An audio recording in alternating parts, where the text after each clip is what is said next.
Americans say they're open to implementing socialism in America. Young people mostly. Why? Well, part of the reason, the main part of the reason, is because our college system exploits and destroys young people. It's an existential threat to this country. The student loan crisis is at the heart of it, and we'll explain it after the break.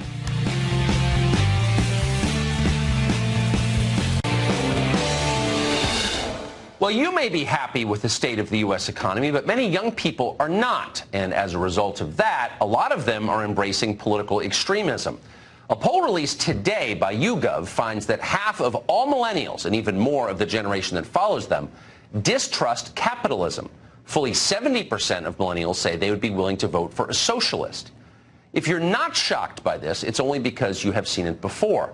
Polls like this appear to be everywhere all of a sudden. And that ought to scare you. It's taken us almost 250 years to build this country. We could wreck it in a single generation. And at this rate, we will. Polls like this predict a looming disaster. In order to prevent that, we need to be clear about what has gone wrong. You often hear it said that young people support socialism because they've been brainwashed by their professors. And of course, there is truth in that.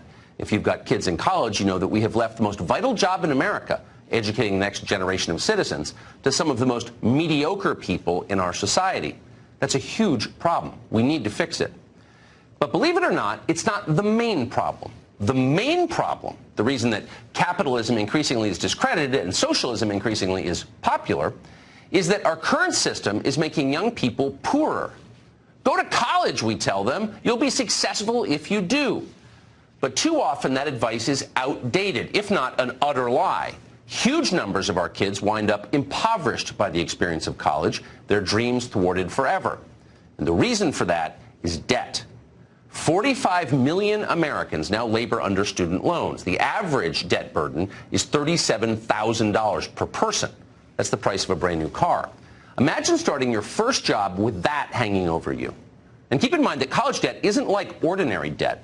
Thanks to a well-funding lobbying campaign, student loans cannot be erased by bankruptcy. They last forever. Many of today's college freshmen can expect to spend their working lives paying interest on loans that in the end didn't help them at all. So no wonder young people aren't getting married or buying homes or having children. They can't afford to.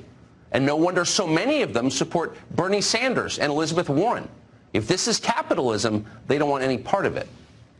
The irony, of course, is that the only people benefiting from this current system are on the far left.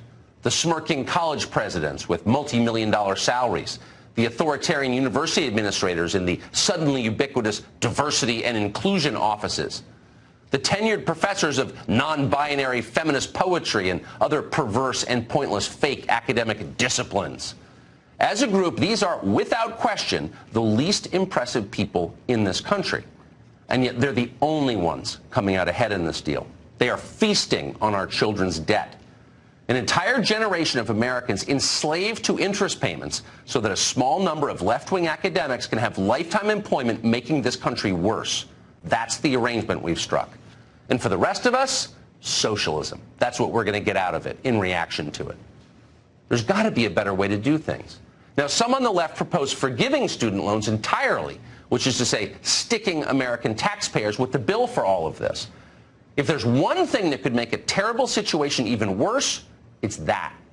Taxpayers didn't cause this problem. They shouldn't be punished any more than they already have been. The corrupt higher education establishment concocted this scam. They should pay to fix it. Harvard's endowment is $40 billion. Yale's endowment is $30 billion. So let's start there. What's clear is that we need to move the crushing financial burden of student debt off the shoulders of middle-class families and 22-year-olds and back to the people who have gotten rich from it. That's an idea that every sensible person can support. And in fact, there's a big political payoff for any politician wise enough to adopt it.